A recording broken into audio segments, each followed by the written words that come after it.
ano lang po nito, kapag tag-ulan man, ano po, pwede po kasing mabulok yung ano niya, yung puno. Pag lagi pong ano yung pagbasa, yung puno pang maapektuhan, pwede po siyang ano po, mabulok. Sa ano naman po, pwede din po siyang paghaluang ano, yung sa organic po kasi pwede siyang amagan. Tapos po, anahan ng ano ng mga bakterya po baga. Tsaka po ano din siya, ning ay,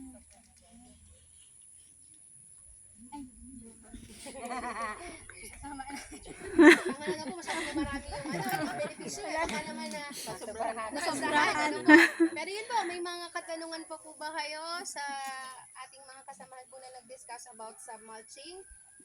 Wala Naman, okay na okay po. So, sige po. Sa station 4 naman tayo po. Ang kabila doon. Welcome po sa Station 4 po. Ibabahagi po namin sa inyo ang aming natutunan sa mga trainer po na napakasipag. Ano po? Ako nga po pala si Joseph Ramos. At ang anak ko po si Erwin.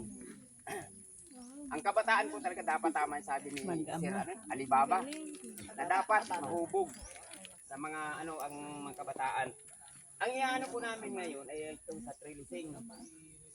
Sa trellising po may makita kayo iba't ibang klase ng ng balag. Ang sa po sa mga kamatis, itay po. Pagkatapos dito po sa talong ay isday. Iba naman po dito sa ampalaya ang pagkabalag. Dito po sa sa pagbabalag po ng talong. Yan po ilalagyan po talaga po natin ng twice. Kasi po inaano po natin na halimbawa lumakas po yung hangin ay mahahawakan po nito na tigkabila. Ganon din po sa sa kamatis at po sa bahagi ngayon. Dito naman po sa parte po ng ang palaya, iba naman po. Hindi po tayo gagamit po tayo ng ng pusti. Ang pusti po na yan, ang haba ng ay 2.5 meters. Tapos po yung 0.5 ay yun po ay nakabaon para matibay. Kung halimbawa kung wala tayong mga katulad ng mga kawain na ganito, pwede po tayong gagamit ng alambre. Ano po, alambre. Paghatak po na dito, tatali po natin ng mahigpit. Dapat meron po dito na pa yan, na nakapasak. Para paghatak po doon, hindi po bibigay. Kaso nga po, ito po ay dito naman ang ginawa kasi mas patibay ito. Pag wala pong ganitong kawayan, ay gagamit po tayo ng alambre. Ito pong twice po na ito pong panali po. Mas maganda po sana nga ay net. Kasi ang net po isang lang, isang hatak lang natin, no? Hindi na po tayo mag po nito, isa-isa. Ang po. Ang para hindi mahirapan. So ang benepisyo po, kaya po sa ang benepisyo po dito, kaya ito ay sa may mga balag. Ito po. Iwas po sa sakit. Madali po ang pag-spray, madali ang pag-pruning. Kasi kinakailangan po talaga mai-pruning ang mga pananim para dito talaga dapat sila magbunga na sa taas. Para matagal-tagal ang yung benepisyo. Yung bang pag-harvest natin, sir. Yan po ang niyan. Doon po sa paghalimbawa mag-spray ka po, ay madaling-madali po kasi dito ka dadaan sa Kaya medyo mataas po talaga ng mga 2 meters ang po ito.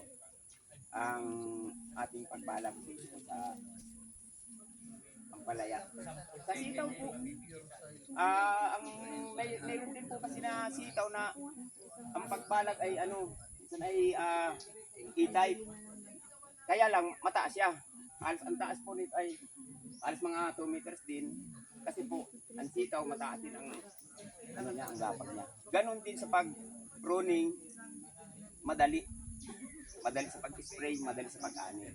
Kasi kung wala pong mga balag dito, mga itong mga pananim, mahirap, hindi mo makukuha yung mga dapat ikunin. Ito po, dapat ito. Pamprunin na nga po ito, hindi pa namin naalis eh. Ito. Bukas pruningin, tapos ibigay sa akin ha. Pangunggo. Eh kung yan ay nakagapang lang dyan, wala, pati bunga, yung pong, ang bunga po pag nakalapat sa lupa, makita ninyo green dito sa ibabaw, ganyan yung puti, iba na. Eh, sa market, mag-iiba-iba ng ano yan, baka hindi na mabintay sa atin. Yung po ang ng Station 4 na amin pong napag-alaman na naibigay po ng mababait at napakasipag na mga trainers. Ayan po. Okay po.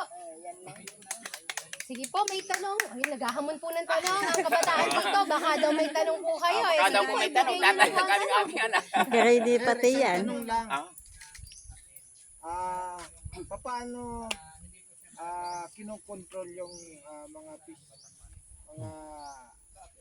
maninira sa ampalaya? Astron po ang ano dun. Yung pong may spray po natin ng Astron na ano na pang spray. Huwag po tayo gagamit ng mga chemicals na yung mga nabibili na matataas ang ano. Malulusaw po yan. Ang ano na yan. So yun ay homemade na ano. Yan. Yung mga ginagamit na talagang yung mga katulad niyan.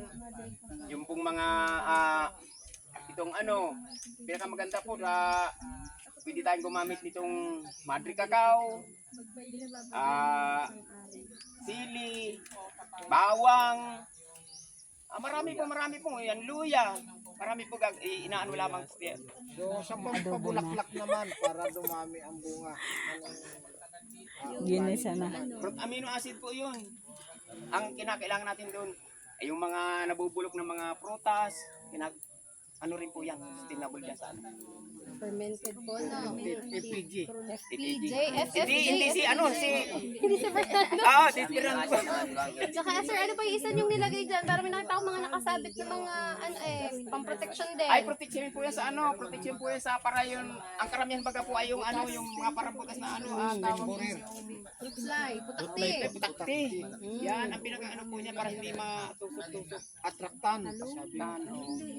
Kasi ano po, mabango po yan eh. Yan po Lalo ay ano po maliliit pa po yan sa ngayon, may exit pa kasi unang ano pa lang po yan, unang bunga pa lang. Makita po ninyo yan pag sa susunod na anin yan, mga 2 o 3 na sigurado na.